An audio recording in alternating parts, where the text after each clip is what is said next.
Mina na lekere we builded you, Papa Rulani. What? Listen properly. Mina na lekere we builded you, Papa Rulani. Man, somebody What?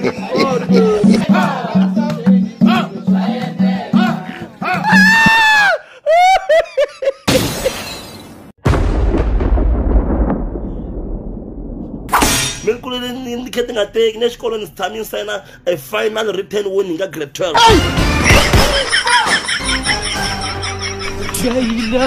Listen properly. Man, I'm signing a final return winning a grade 12 and 2 seasons.